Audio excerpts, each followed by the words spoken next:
What's going on, guys? Welcome back to the channel and welcome back to another video. Today I am showing you how I made my own bed rack.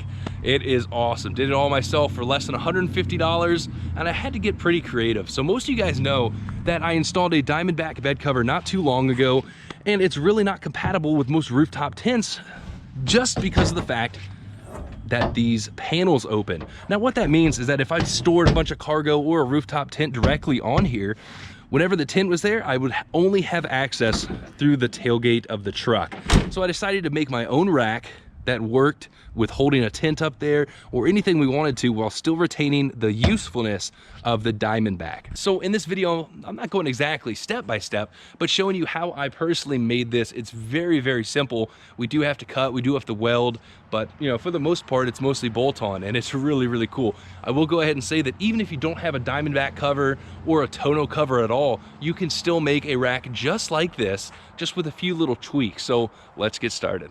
I've been planning out this project for about a week now, and you know, each weekday I do a little bit at a time, and I actually already have the 2 rear brackets planned out and pretty much good to go. So this video I'll be showing you, mostly how to do the front brackets, but it's the same as the rear. Let me show you what I'm talking about. So starting off this project, I got a bunch of flat stock. This is 3/16. I bought it in a 4-foot length, 3 inches wide, and it's 3/16. I think I just said that. Now for the actual material that we're making the brackets out of, or like the actual like risers, this is 1/8 inch thick, so 11 gauge 2x1 rectangular tubing. So it's 2 inches by 1 inch, and this is going to be plenty strong for putting a couple 100 pounds up there. So the first step on building it is to make our brackets. Like I said, we made this out of 3/16 steel. It's 3 inches wide, about a 4-foot strip, and I had the shop bend it. Now I had the bend so our it sits like this. This area is 3 inches and this area is 6 inches. What this is going to do is sit right here,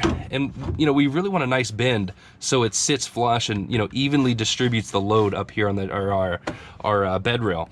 So what we're going to do is we're going to drill 2 holes right here, right in the middle of our trail rail system where it runs, and you want to make sure that you have the little trail rail slider bolts so you can make sure that they stick together and you have the 2 bolts spacing. All right, so here are those little guides I was talking about, and you really want to use 2, that way it's structurally sound.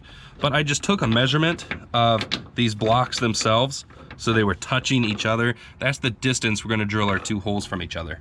So we're going to go ahead and mark this bracket, drill the holes out, and go ahead and put them on the front bracket side. With the bracket secured on the side of the truck, it's now time to figure out how high we want to be able to open this front part.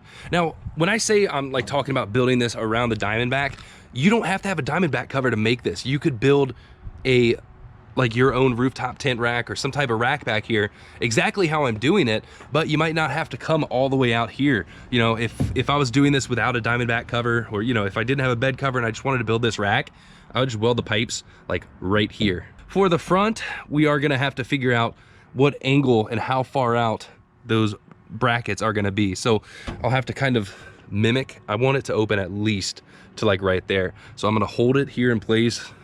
We're gonna have to go cut that bar and figure out what angle and how tall to make these brackets.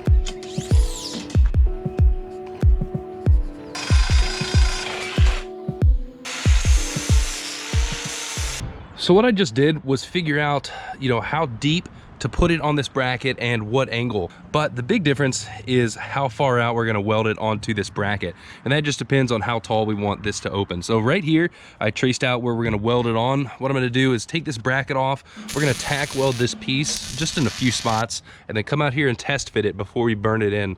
So everything looks good. Everything's pretty square. We're gonna weld this all the way up. Had to throw a rag up there because I bumped my head like 3 times. But now that we have this one built, we know it's good on the passenger side. It's actually the exact same bracket. If you just flip it, it's gonna work over here on the driver's side. So what I'm gonna do is mock it up, and if it works good on the driver's side, I'm gonna take this in the garage and build one more just exactly to the same spec as this. Same distance, same angles, and then we can continue moving on. So we'll throw this in here. We're good to go. So we're gonna build one more of these, and then hopefully, I think it's gonna come along pretty good. I'm excited to see what it looks like when it's done.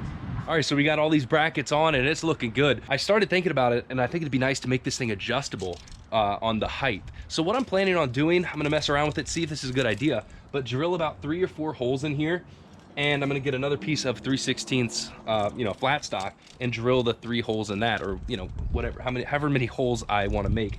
And what we would do is weld another piece of rectangle tubing to the 3/16 plate, and it would bolt on the inside and be adjustable in height. 11, 12 1/4, 13 1/2, 14 3/4, and 16 will be the highest.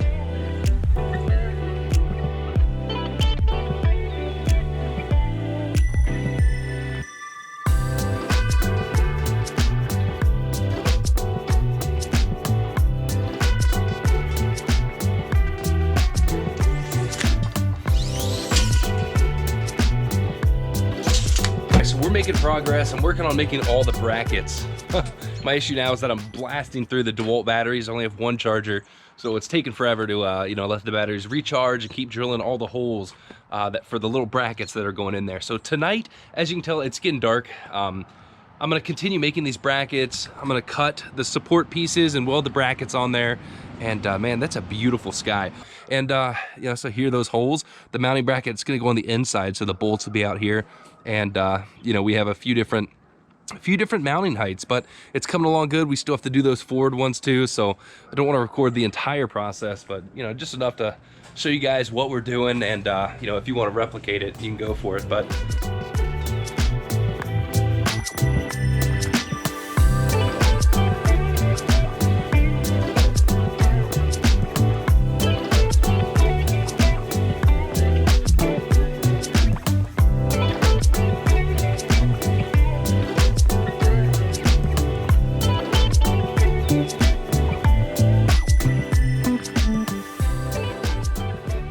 so a lot of progress has been made. I was not able to finish up this project in the weekend. You know, I worked on it Saturday, and then Sunday, I forgot we had a bunch of kids' birthday parties and stuff to go to, but it is Monday, and we are ready to install it. So what I went ahead and did was cleaned up these brackets, I primed them, and then painted them using just your standard cheap bed liner.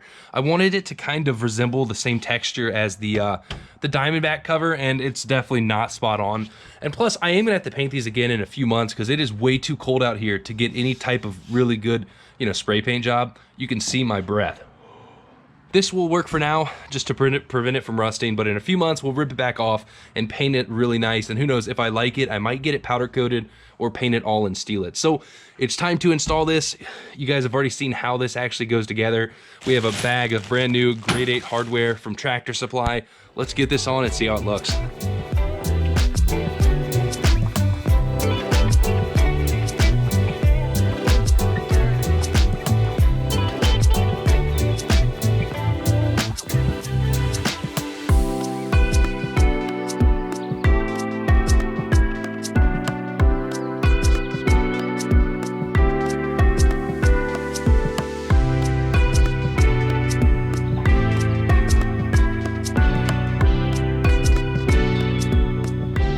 All right, we got it installed, and I got my helper out here.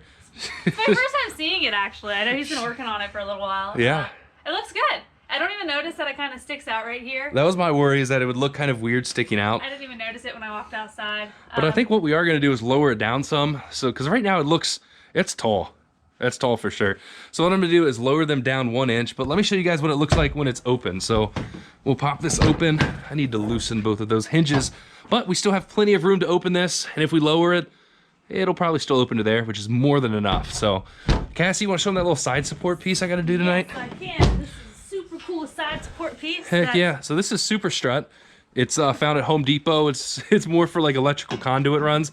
But we're gonna put this piece here on the side. What I'm gonna do is just cut out these side pieces. So this is still here, but the side pieces are gonna bolt right to this. It's gonna look nice and flush. We can mount shovels there, all the cool Overland stuff. Yeah. I have no idea what we're gonna mount there, but it's mostly there just for like some side support. But I'm excited to see how this is gonna start turning out. We are gonna lower it a little bit so the rooftop tent isn't way above the you know. Rooftop tent? Huh? I showed it there a little bit. Crap. Don't look. All right, guys, let's finish up this project so we can get started on the next video, which I guess the secret's out. Rooftop tent is coming, but there's a lot more to talk about that in its own video. So let me go ahead and finish this up. Geez, I keep showing the tent. It's looking good.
All right, so we are all done, and as you can tell, it was not that crazy of a project. Building this rack really was not that hard, and it was really, really cheap. I think I have less than $150 into it, so that's awesome.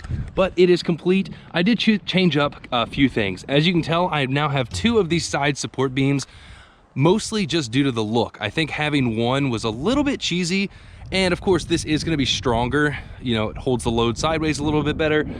Plus, I think it just looks a lot better. Now, in the future, I will be mounting stuff on here, whether they're lights, high lift jacks, rotopacks, the little max tracks things. I don't know. We'll see what this Jeep needs, see what I need on the off-road adventures, and very soon, we will be putting a tent up here. So I'm looking forward to see how structurally sound this rack is with the tent on top. So I'll update you guys, but so far it feels incredibly strong. I don't think it's going anywhere. So hopefully you like the video, but there's one thing I need to show you. How this actually works with the Diamondback.